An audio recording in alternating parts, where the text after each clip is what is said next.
Guys, my name is Nonima Tikela. Welcome to my YouTube channel. So today I want us to talk about Kubo.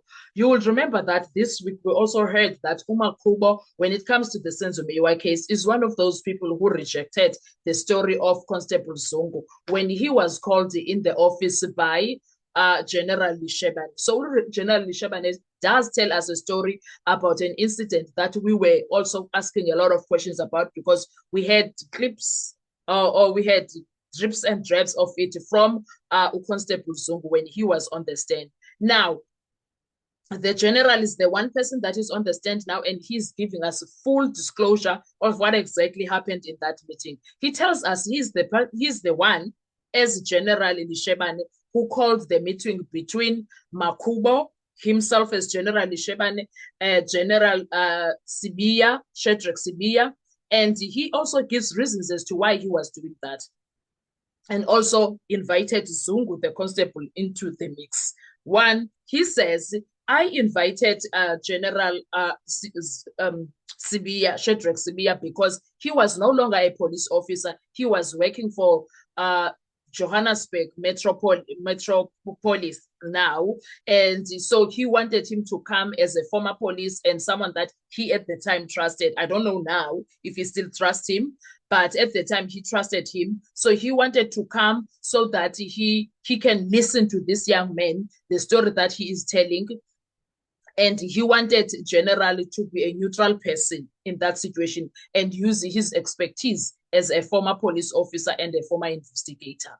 That's the reason he invited the general. And also he invited Makubo, Warrant Officer Makubo, because Warrant Officer Makubo, to his knowledge, him, the general, is that he was the one who was doing investigations of the case. That's what he knew. So he wanted Constable Zungu to be the one that is relaying the story to these guys himself. He will sit, he even says, I said, I am not going to say anything. I am going to allow Zungu to tell you guys himself what he was telling me so that you guys can make up your own mind. Me, I'm going to keep quiet. Indeed, that story happened. They sat down, Zungu relayed the entire story of what was happening the same story that he told the general to these two gentlemen. Now, this is where I'm going with this. The reason I'm telling you this story, because now, this is not some small contradiction. This goes to the origin of the story of the entire state case. And the exclusive point is this. Warrant Officer Meshach Makubo allegedly rejected the Zungu version before the current accused were arrested. That was back in 2019, March 2019, early March 2019, meaning the warning signs were already there. The warning signs were already there before the case was built around these accused. According to reports, Makubo testified that in 2019 he met Zungu and the information he heard was contradictory to what he had in the investigation. He also said he and Colonel Buthelezi were not informed when the current suspects were arrested, despite being part of the investigation team. That is nuclear, and because it raises one dangerous question. If one investigating team already doubted or rejected Zungu's story, why did another team later use that same story as a foundation? Zungu's evidence is central because he claimed he saw the accused at Basutu hostel on the night Senzo Meyiwa was killed. And also there are news reports, some everywhere, that Senzo died in Foslorasi, which Foslorasi is not, Basutu Hostel is also in Foslorasi and is not far away from Kelly Kumalo's home, Zamo section. Now, the testimony of Zungu was that his version is that he placed all five accused at the hostel on the 26th of October 2014, and that he said some left and later returned in shock. But here is where the case becomes complicated. The second docket existed. Different investigators had different opinions. One route pointed toward the people inside the house. Another route later pointed toward the 5 current accused. Now, the docket 375/1 stroke 2019 was connected to the second investigation, while docket 636/10/2014 was the original docket brought by Giminda. Now, this is what I'm saying. This was not a clean investigation moving in one direction. This was a divided investigation where one version appears to have been rejected before another version became the prosecution case. And once Makhubo rejected or doubted Zungu early, the defense can argue the state was warned. The state knew there were problems with Zungu's story. The state cannot now pretend Zungu's story arrived clean, untouched, and uncontested. Now, the real danger for the state is not just that Zungu may be contradicted. The danger is that his contradictions existed before the arrest. And also, when they sat down with the general, he also warned them about Zungu.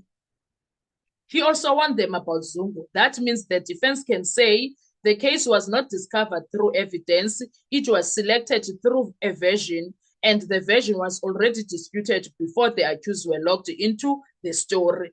Now, that is what we are having a problem with here. This is where the Senzo Meyiwa trial becomes one of the most complicated cases in South African history, because before the current accused were even arrested, there were red flags. There were red flags before this, before the confessions, before the battle, the courtroom battles, before the state stood up and said, these are the men. Before the 2020 media briefing, there was already a police officer inside the investigation who allegedly looked at Zungu's story and said, this does not add up. So if Officer Makhubo did that, now once you understand Officer Makhubo, you understand why this case is not just about the 5 people or the 5 accused people. It's about 2 investigations, 2 dockets, 2 theories, 2 versions. And one question that refuses to die: was this case solved or was it reconstructed? Because Constable Zungu is not just any witness. Zungu is the man who came to court to say, I saw them. I know them. They were at the hostel. Some left, some came back. They were shocked. All that shade that he said. Now, they spoke about Senzo Meyiwa before the public knew, even before the public even knew Senzo had died. That's what he told the court. That is not a small statement from him. That is the kind of statement that can redirect an entire murder case. But now the problem is, if Makhubo had already rejected that story before the arrest, then the defense has every right to use that as their nuclear weapon.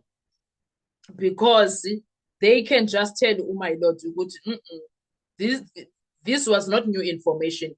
This was not clean. And we can't trust it. We can't. Now, all of that is problematic for the state because, wow, Makhubo. Now, the story that Zungu brought has holes everywhere, because Zungu, now this is not just about Zungu versus the defense. This is Zungu versus the investigation history.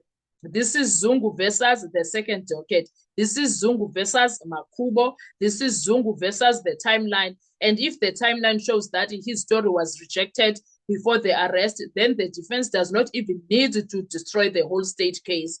They only need to show the court one thing: the state's case was already disputed before it was presented as truth. That is reasonable doubt.